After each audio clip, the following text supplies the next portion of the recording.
Welcome to Spectrum Sundays. I am Megan Sinisi, Miss Pennsylvania 2021, and the founder of a nonprofit organization for autism titled From a New Perspective. I am also a speech-language pathologist with a master's degree from the University of Missouri. And I am Francesca D'Alessandro, Miss Thousand Islands of New York, serving my community through AAA appreciation and awareness for autism. I am also a speech-language pathologist with a master's degree from the University at Buffalo. Everyone deserves to feel accepted and included in every space they walk in. Our series aims to inspire you to advocate for yourself and on behalf of your loved ones, and we are so grateful that you're here with us today. Katie Shuman is a life coach who specializes in helping neurodivergent women unmask and heal from trauma. Discovering her autistic identity at almost 22 years old led her on a journey of inner healing and self-discovery that she is still on today. Through doing her own self-healing, Katie has become passionate about teaching neurodivergent women how to heal themselves too. In the future, she plans to launch an unmasking and inner healing community for neurodivergent women while traveling in her van home that she is currently building. So Katie, we got to know a little bit about you in our previous episode and a lot about your journey with this, creating a van to travel the country. But we wanted to dive a little bit deeper into your autism diagnosis process. So you mentioned that you received a diagnosis later on in life at the age of 22, which we have discovered happens very frequently with young women. So during that time in your life, who did you lean on for support, and who helped you through that self-discovery? Yeah, definitely I would say my friends helped me the most during like those first like 2 years of like self-discovery. That's not really something I can talk to my family about as much as I love them. And so for a while, like I didn't really have a lot of support besides my friends. And I would just like have my friends and I'd be listening to like whatever like encouraging or like motivational podcasts I could find. And this might help some other people who are listening too. Like I would go on Facebook groups for autistic women to try to understand it more. So that was very helpful for me in the beginning as well.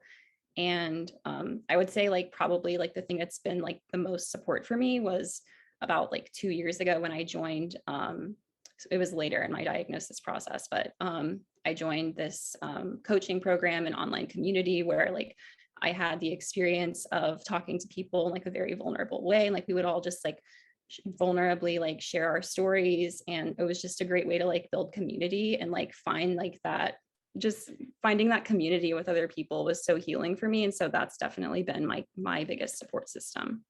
It's really nice that you kind of have this family that is chosen in a sense, because you have this group of people who are there to uplift you and support you in a way that is very unique. And that's a really great thing to have in your life. And some people I think are still on that journey of finding that too. So all these resources and organizations that we mentioned throughout our series hopefully will help create that type of community. But we are really focused on Spectrum Sundays to uplift and amplify the autistic voices, especially because there are so many different viewpoints. And you are a part of that community who is shaping the neurotypical viewpoint of what autism used to be portrayed as in media and on the internet. So how do you hope that your advocacy and maybe your perspective will help shape the neurotypical community, either through acceptance or education? How do you hope that changes?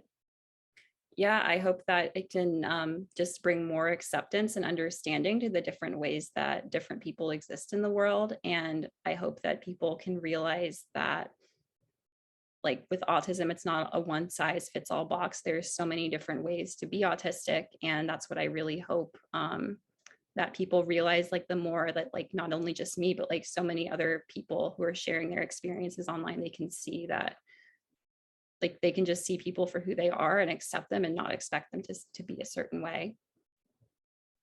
Right. And we so appreciate your efforts in creating that type of acceptance.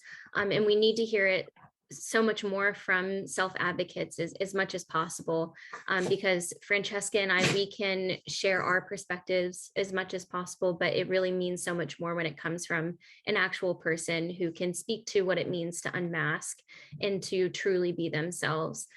So on that topic of unmasking, that often happens with a lot of the stereotypical behaviors that are expected of to be demonstrated by people with autism. And what we've discovered through our conversations on Spectrum Sundays is that a lot of women tend to mask so they can either feel more at ease in different social situations or just to feel like they fit in more. So we've also learned that that can be pretty harmful to people's mindsets as they try to embrace themselves as being actually autistic.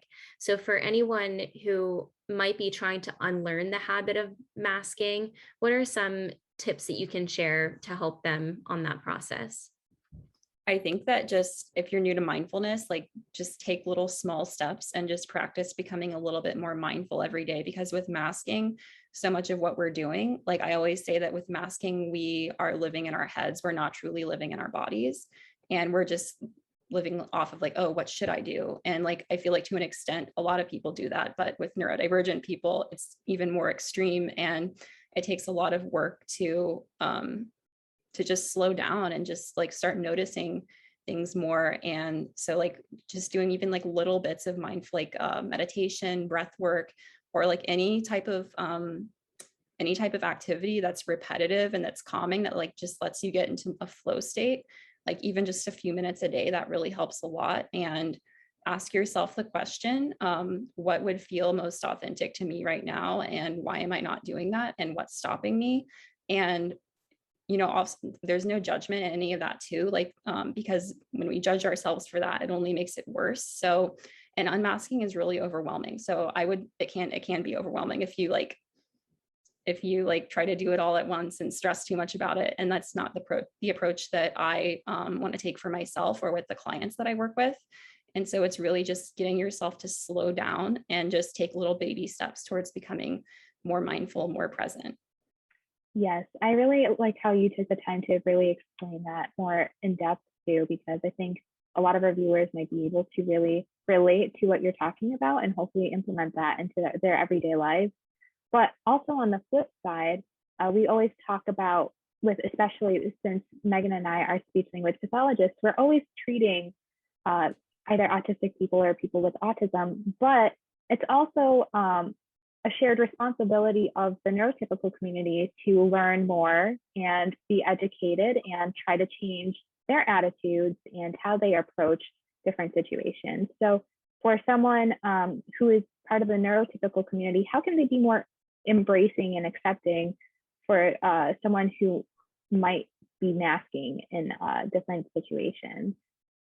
Yeah, that's a really, really great question to bring up. I think that it's important for them to give people compassion for where they are, and just do their best to really understand, like maybe when they're struggling. And like obviously there's autism, and like masking, it's never an excuse for like really like harmful behaviors that are harmful for anyone else, obviously. But like, yeah, I think just giving them the grace to just show up like as they are, and also coming back to like listening to them, like, and when they talk about their lived experiences, because like I feel like there's a lot of like suggestions that people get that aren't always helpful from neurotypical people, or people who just, anyone outside of trying to like talk to someone, like if they don't have their lived experience, just listen to them and like don't try to like give them a bunch of advice, and just try to hear them and see them as who they are, and remember that like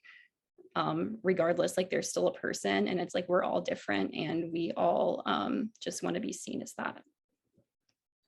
Yes, absolutely. And Fran, I love that you approach that from a shared responsibility aspect, because so often we hear of what autistic people should change to fit in with the world. Well, we know now that the world hasn't been made to be inclusive, and there are a lot of efforts in place to break that down and to combat the misconceptions around autism.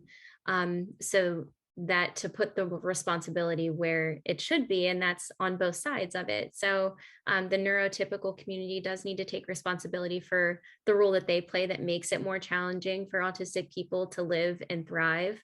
And we all live in this place together. We all have to work together and live together and go to school together. So it's important to have that shared responsibility. And I loved your response of how to approach that as well. So going off of that, what is a misconception or stereotype of autism that you would like to clarify for anyone watching?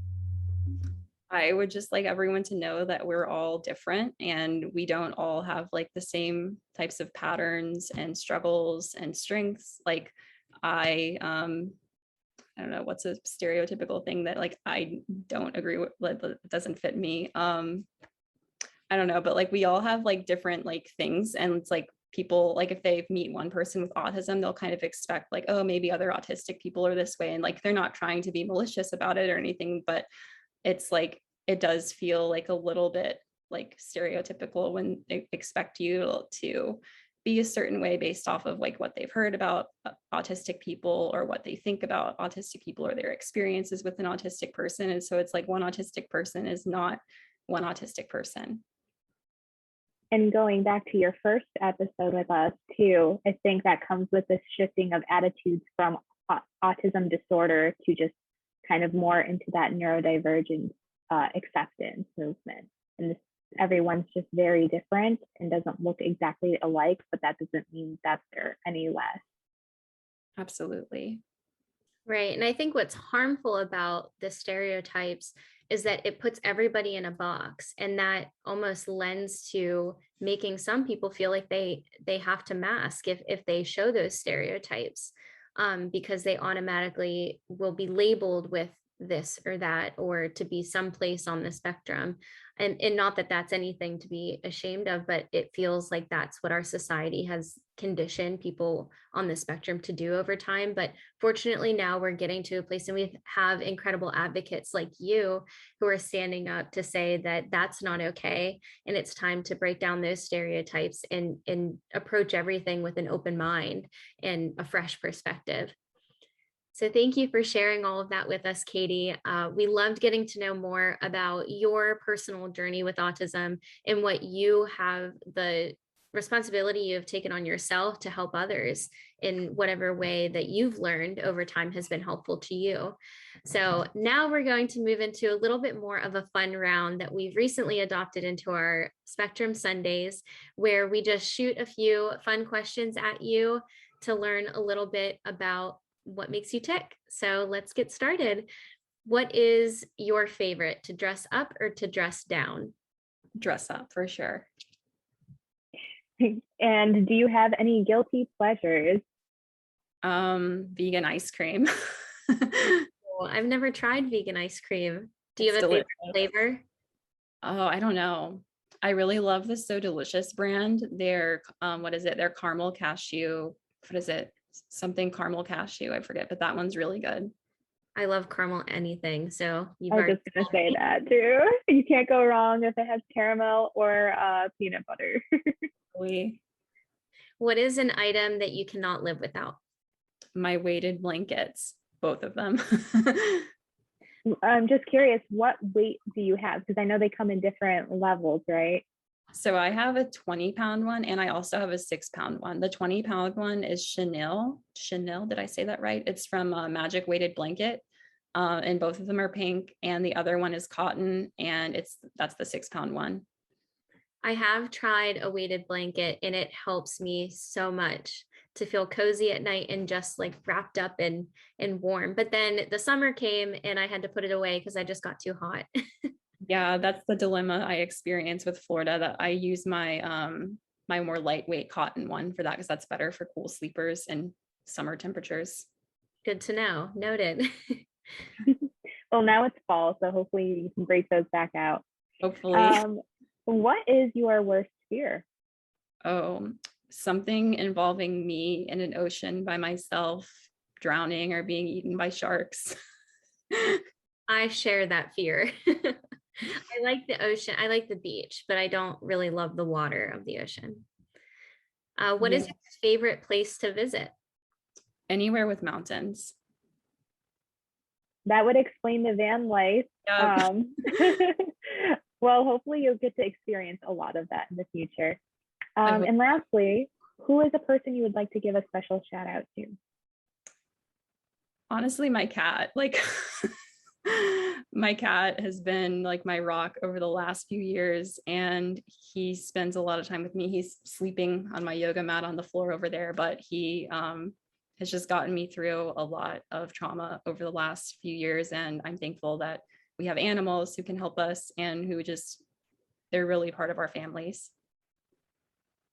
Yes, we love pets here on Spectrum Sundays. And even though you can only see our faces, my cat is always here next to me. And I don't know about you, Megan. Yep, Lady is right beside me. She was making some noise earlier, so I don't know if that came through or not, but I love that we all have cats. mine's a dog, but what we can claim her as a cat. She kind of acts like one sometimes.